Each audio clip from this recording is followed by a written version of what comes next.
Senhores telespectadores, como viram por estes últimos programas, voltei ao Brasil.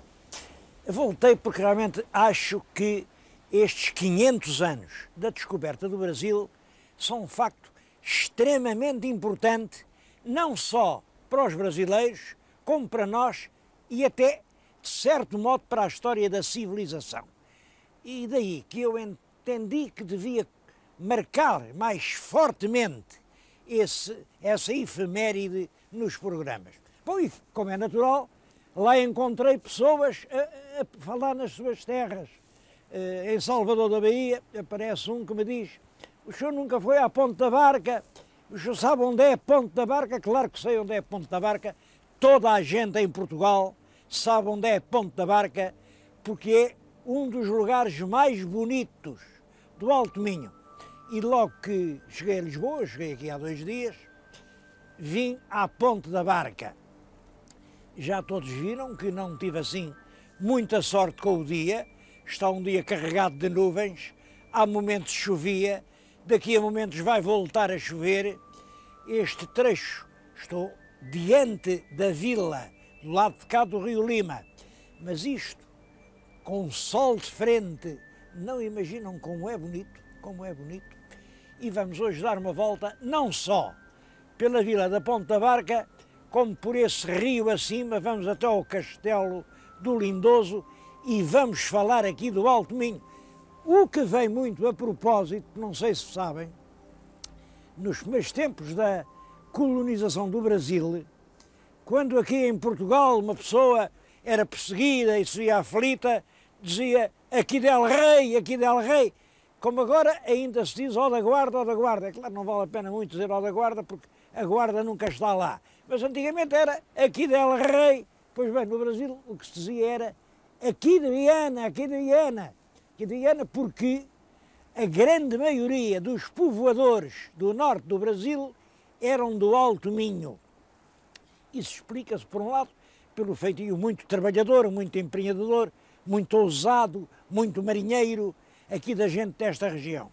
Por outro lado, pela densidade da população, que é claro, não ganhava aqui o pão bastante e tinha que ir até ao Brasil. É curioso que aqui mesmo na Ponte da Barca, quando se quer dizer que uma casa é rica, diz-se isto é um Brasil. Quer dizer, a ideia de Brasil ficou associada. Há aqui imensas casas de brasileiros, algumas bem engraçadas.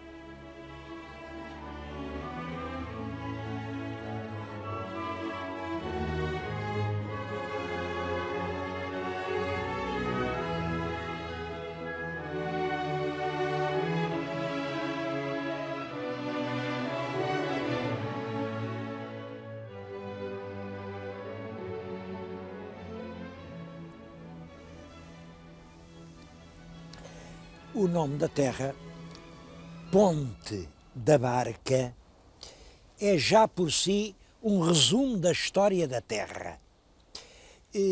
Como veem, isto é atravessado pelo Rio Lima e o Rio Lima não tinha pontes.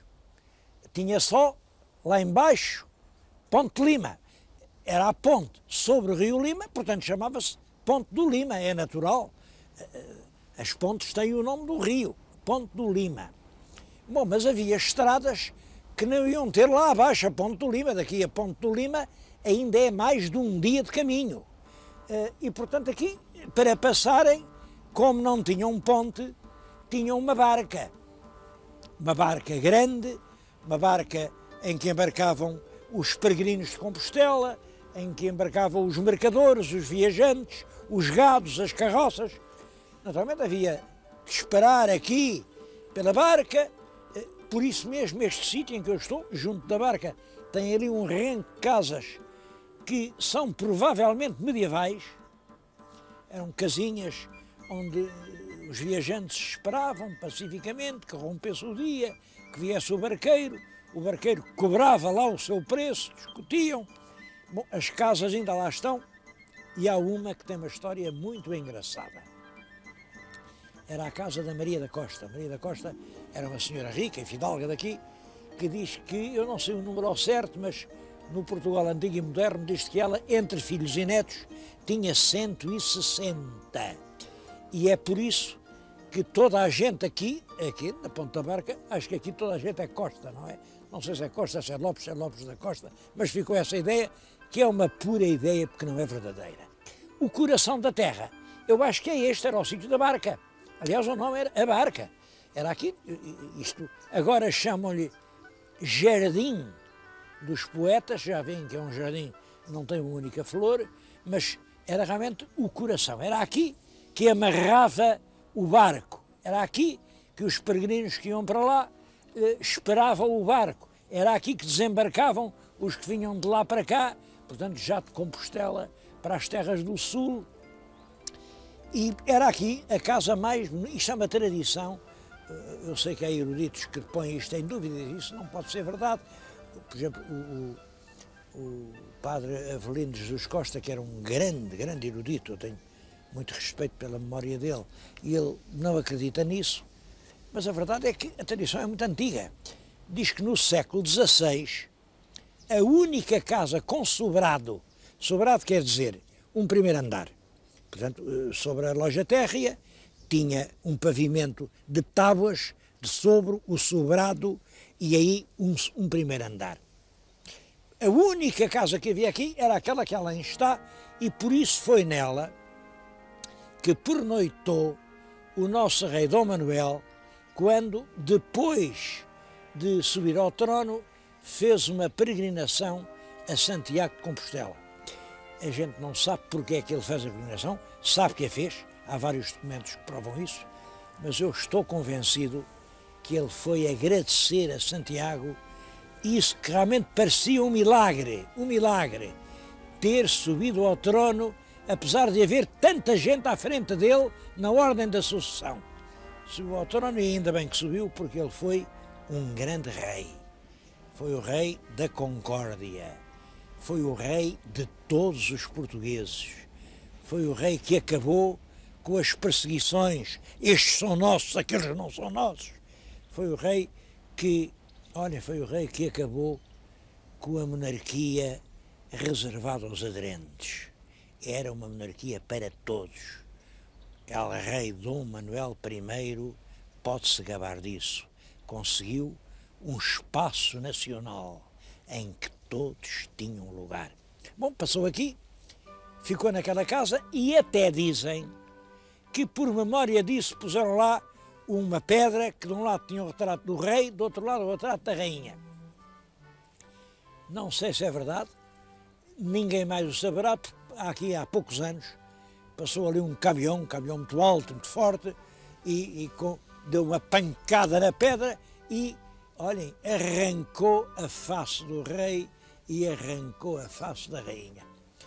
Este Jardim dos Poetas chama-se o Jardim dos Poetas por uma razão. É consagrado a dois poetas nascidos, sem dúvida nenhuma, aqui na Ponta Barca. A família deles era Pimenta, eles eram Pimentas. Ainda hoje a família Pimenta é muito importante aqui na região. Eram dois irmãos, de uma família muito numerosa, e ambos têm o lugar de relevo na história literária de Portugal. Um como poeta lírico, é o Diogo Bernardes, e outro como poeta religioso, é o Frei Agostinho da Cruz, que realmente antes de ser frade se chamava Agostinho Pimenta. Há ali um pequeno monumento à memória deles e é lá que eu lhes vou falar sobre eles.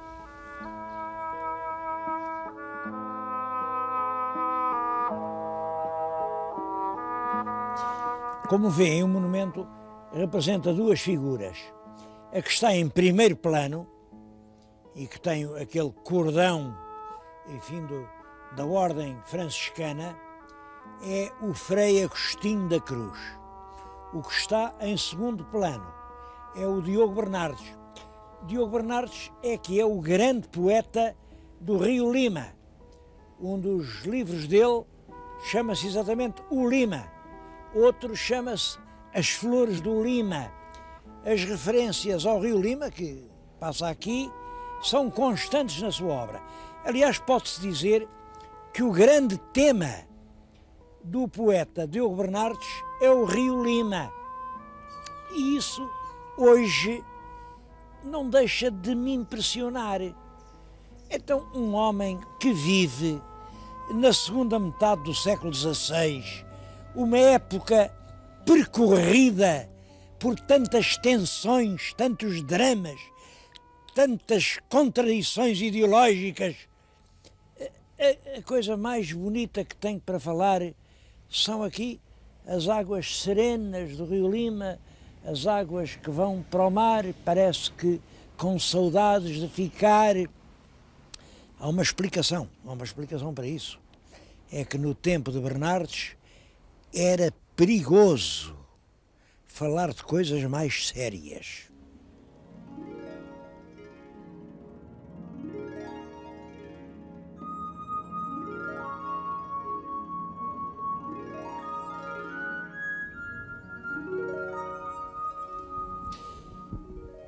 Mas este encanto do poeta pelo rio pode ter realmente outras explicações. É que o rio Lima é um rio único em Portugal. É um rio com um encanto misterioso. O próprio nome Lima tem mistério. Lima vem do latim e quer dizer limite. Em latim, limite dizia-se limes. É daí vem a palavra limiar, a palavra limítrofe. Era um limite, eu não sei entre quê e quê, mas era o limite. E essa ideia de que aqui era um limite onde qualquer coisa acabava e outro mundo começava, eu acho que aqui neste sítio onde estou percebe-se bem. Reparem, uma toalha d'água, para além uma mata impenetrável, e isso fez nascer muitas lendas, muitas lendas. Este sítio em que agora me encontro, a Câmara chamou-lhe a Praia Fluvial. Bom, o nome que ele tem destes séculos é a Ribeira Lima. A Ribeira Lima quer dizer as margens do Lima. São dos lugares mais famosos, mais poéticos que existe em todo o nosso país.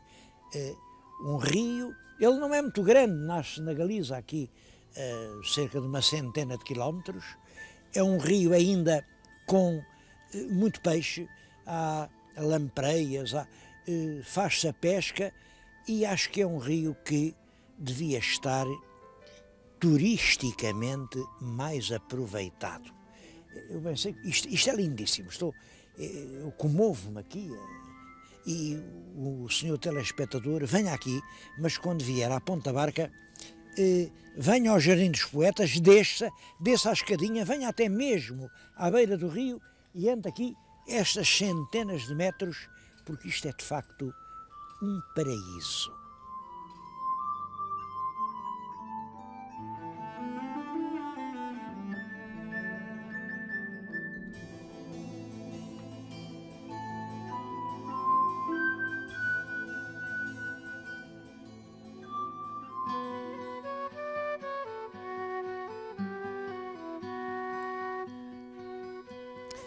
Mas a Ponte da Barca não tem só paisagens, tem uma imprevista riqueza monumental.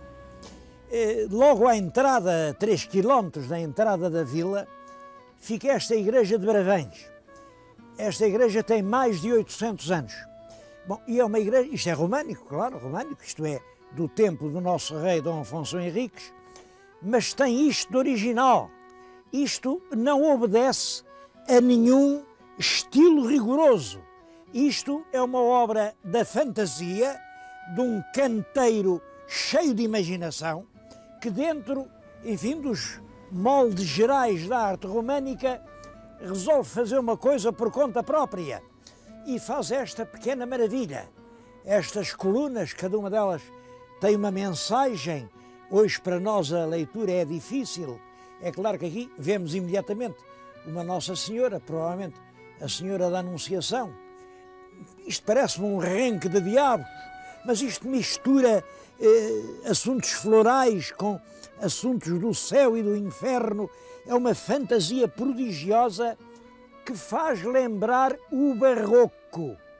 O Barroco, como sabem, só vem muito depois do Renascimento, portanto, isto antecipa o Barroco em 400 ou 500 anos.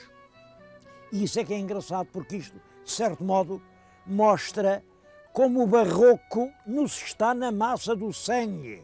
Nós o que somos é barrocos. Somos terrivelmente e inevitavelmente barrocos.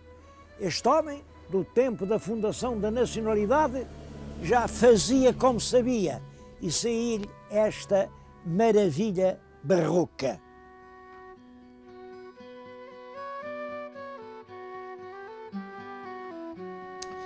Bravange não é o único monumento românico da região. Há muitos outros. Aqui perto, por exemplo, o convento de São Martinho do Crasto, que era de Cónegos Regrantes, e que é do século XII, é também dos princípios da nacionalidade, ou de Santa Maria de Moía, também de Cónegos Regrantes. Bom, estes conventos aqui no Alto Minho tiveram uma grande importância, porque são eles que fazem a educação do povo e que estabelecem esses cultos que hoje dão romarias durante todo o ano. Entre junho e setembro há aqui cerca de 200 romarias. Bom, e outros monumentos, eu estou a falar aqui, não é em nenhum convento, é nas ruínas do velho Castelo do Lindoso. É um castelo do século XIII, castelo posto mesmo na fronteira, aliás, Lindoso, há muita gente que diz Lindoso, que lindo, não é nada disso. Lindoso vem de linde, linde, e linde é uma palavra portuguesa que quer dizer limite, limite. Aliás, vem do latim limes, limes, que deu limite e deu linde em português. Como este castelo é que marcava o ponto onde começava o reino de Portugal, era o castelo que demarcava o castelo Linde, castelo lindoso. Quero dizer que é um belo exemplo de aproveitamento de um espaço medieval. Há por aí tanto castelo a poder ser sem nada lá dentro, eu às vezes entro lá e fico cheio de tristeza. Este foi exemplarmente aproveitado. É realmente um lugar onde guardam antiguidades, isto, uma pedra romana, portanto, no período anterior ao castelo, tem exposições, tem lá dentro uma sala de armas, porque o castelo teve funções militares. Das guerras da Restauração, houve aqui realmente correu aqui muito sangue, enfim, tem realmente muitas páginas de história, e tudo isso é recordado neste castelo.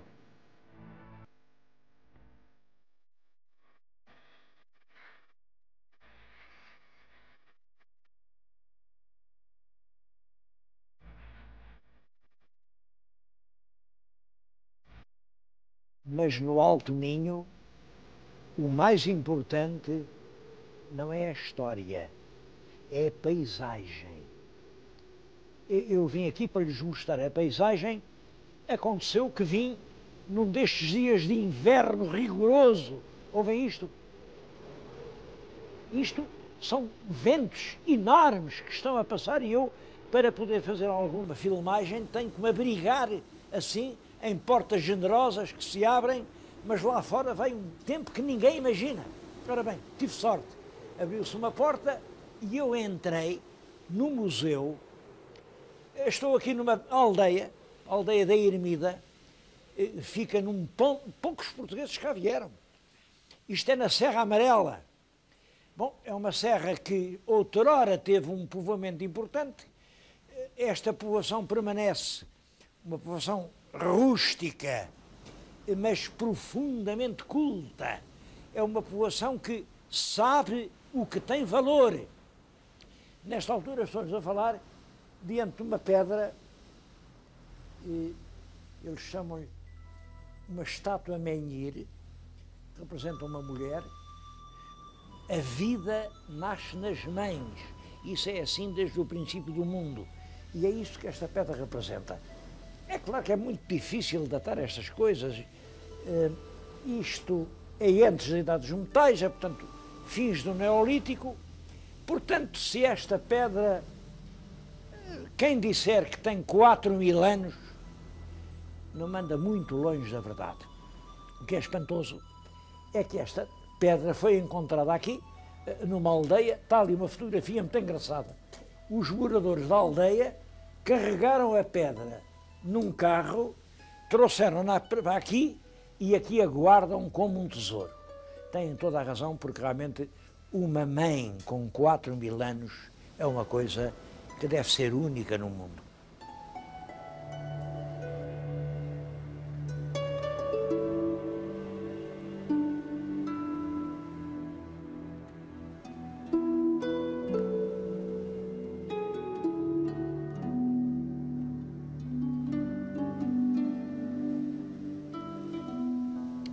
O povo destas serranias chama-lhe a Pedra dos Namorados.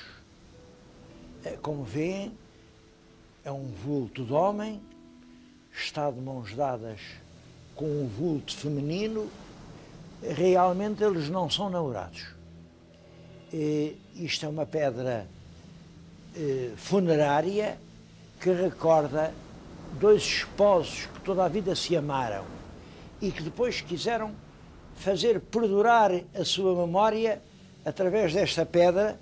É uma pedra, eu acho que isto é de gente aqui, de rudes ínculas destas serranias, mas que já se inspiraram no costume romano de esculpir na rocha as suas humanas imagens, mesmo depois de terem transposto a lei da morte.